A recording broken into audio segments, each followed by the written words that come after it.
연금술 상징체계의 중심이다. 이렇게 볼 수 있어요. 그리고 연금술 작업의 어떤 신비한 토대다. 이제 그래요. 그래서 네 귀퉁이에 네 개의 별이 있죠. 제가 주석 달기를 해서 빨간 걸로 좀 보여드리도록 할게요.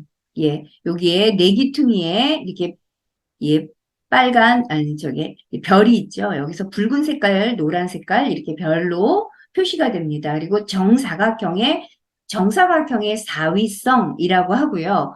네 개의 원소들로 이루어졌다. 이렇게 봅니다. 그리고 중앙에는 다섯 번째 별이 있습니다. 여러분들이 보시면 여기에 있습니다. 이 중앙에 있는 이 다섯 번째 별은 나중에 어떻게 변화되는가, 이제 이런 것들을 잘 보시게 됩니다. 그 다음에 이 다섯 번째 별은 다섯 번째 존재라고도 하고요. 제5원소라고 해요. 뭐냐 하면은 넷에서 생긴 하나다. 이제 그래서 4를 온전한 수다. 사위성이 온전수잖아요. 온전수 플러스 1이다. 이것도 또한 이제 온전수를 나타낸다. 이제 이렇게 이야기합니다. 그 다음에 이제 요 물바지 있잖아요. 여기 물이 막 저기 나오는 곳에 세 군데에서 물이 나오는데 요 밑에 있는 요 물바지를 헤르메스의 그릇이라고 하고요. 여기가 바로 변환이 일어나는 곳이다. 이렇게 얘기를 해요. 그래서 이것을 뭐라고 하냐면 여기에 세 개의 이름들이 이렇게 써 있잖아요. 하나는 우리의 바다, 하나는 영원한 물, 하나는 심적인 물, 혹은 하나의 캄캄한 바다, 혼돈. 이제 이렇게 이 물을 여러 가지로 이야기를 해요. 여기서 무엇이 자라냐? 여기서 호문클루스. 이게 이제 양성체의 인간 아니면 작은 인간이라는 표현을 하거든요. 이게 자란다. 이렇게 이야기를 합니다. 왕하고 여왕이 이렇게 만나고 있어요. 다리 밑에는 뭐예요? 태양을 밟고 있죠? 그 다음에 여성은 달을 밟고 있죠? 그래서 태양은 왕을, 달은 왕비를 상징한다라는 것을 이제 암시하고 있습니다. 그리고 둘의 만남은 뭐예요? 아직 좀 떨어져 있어요. 그쵸? 그리고 좀 뭐라 그럴까? 격식을 갖고 있다. 여기에는 안 나오지만 격식을 차리고 있다. 왜? 옷을 입고 있잖아요. 그쵸? 옷을 입고 있는 격식을 차리고 있다. 그리고 왼손을 맞잡고 있어요.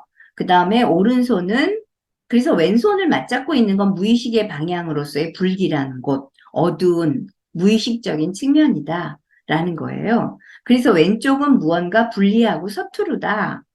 예, 이렇게 이야기를 합니다. 그리고 나쁜 부정적인 측면하고 연결되는 게 왼편. 그래서 왼편의 접촉을 관계의 정감적인 성질을 가리킨다. 이중적인 어떤 특징을 가지고 있다. 이제 이렇게 보여지고 있고요. 자, 오른쪽에는 장미꽃으로 연결되어 있어요. 넘어가 볼게요. 오른쪽은 장미꽃으로 연결되어 있는데 이 장미꽃이 이렇게 크로스로 연결되어 있는 위에 누가 있어요? 아까 그 다섯 번째 별, 그쵸? 다섯 번째 별이죠? 다섯 번째 별에서 나온 누구예요? 비둘기. 그죠? 성령이죠? 이 성령이 무엇을 물고 있나요? 장미꽃을 물고 있어요. 꽃잎사귀를 하나 물고 있거단 말이에요. 장미꽃인지 모르겠지만. 그래서 그것으로 연결을 시켜준다.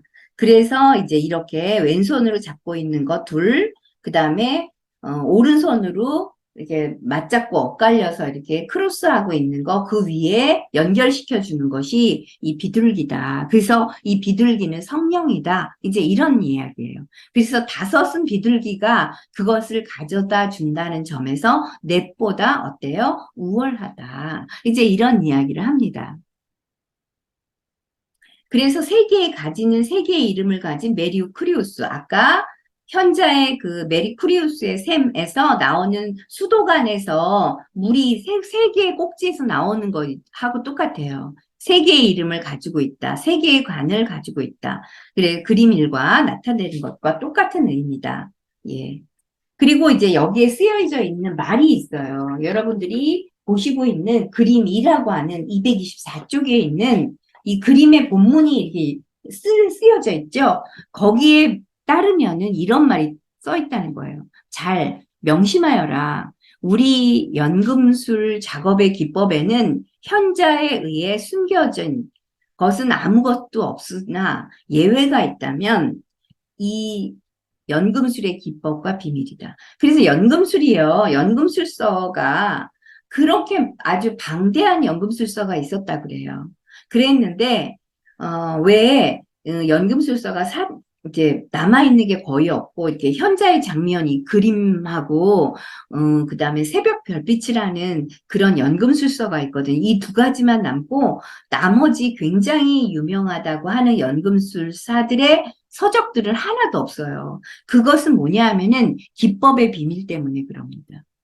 누설해서는 안 된다. 이거죠. 그래서 누설해서는 안 된다. 만약에 누설을 한다면 어떻게 돼요? 저주받는다. 이제 이런 거예요. 그리고 이제 이런 어떤 기법 같은 거는 그러면 어떻게 해서 우리가 이 터득을 하냐. 자연으로부터, 자연을 통해서, 자연 속에서 우리의 기법이 생겨난다. 이제 이런 거죠. 예. 결국은 연금술의 작업은 자연의 작업이다. 그러니까 인위적으로 만들어내는 작업이 아니다. 저절로 만들어지는 거죠. 그렇죠? 자연에 의해서. 자연으로부터 자연을 통해 자연 속에서 이게 다 탄생되는 거다. 이런 그리고 또 이것은 누설해서는 안 된다라는 것 때문에 전해져 올 수 없었어요. 그러니까 도제식으로 개인에게 아주 은밀히 비밀스럽게 이렇게 전해졌다. 이제 이런 얘기를 합니다. 왕과 왕비가 옷을 입고 있었던 궁정풍의 옷을 벗어버리는 2단계예요. 그거는 뭐예요? 이제 형식으로부터 벗어난 거죠? 예. 그래서 억제가 풀린 자연스러움 속에서 남성과 여성이 마주서고 있어요. 그러면서 이제 여기서 뭐라고 이야기하냐면 태양이 뭐라고 얘기하냐면은 오 달이여 당신의 남편이 되게 해주시오. 이런 거죠. 이거.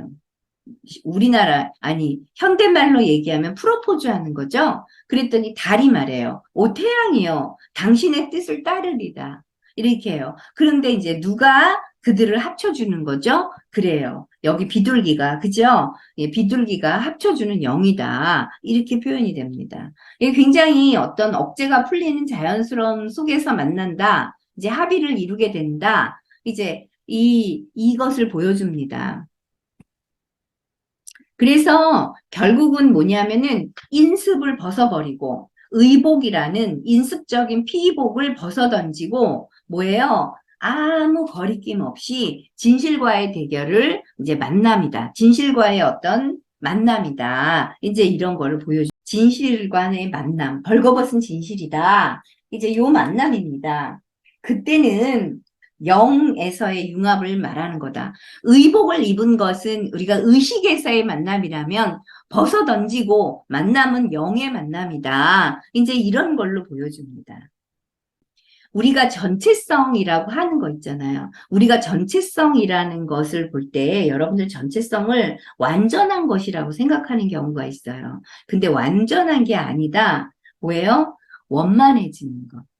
나의 어둡고 두렵고 감추고 싶은 그런 어떤 허물, 이런 것들도 다 이렇게 공유가 될 때에 원만해지잖아요. 그쵸? 예, 알 것 다 알고, 알 것 모를 것 다 알 때, 비로소 원만해지는 거지. 그래, 너도 실수할 수 있어. 나도 실수했거든. 이런 거 인정하는 그런 것. 이제 요런 상태가 되는 게 바로 이 벌거벗은 진실이다. 요 단계다. 이제 요렇게 보시면 됩니다.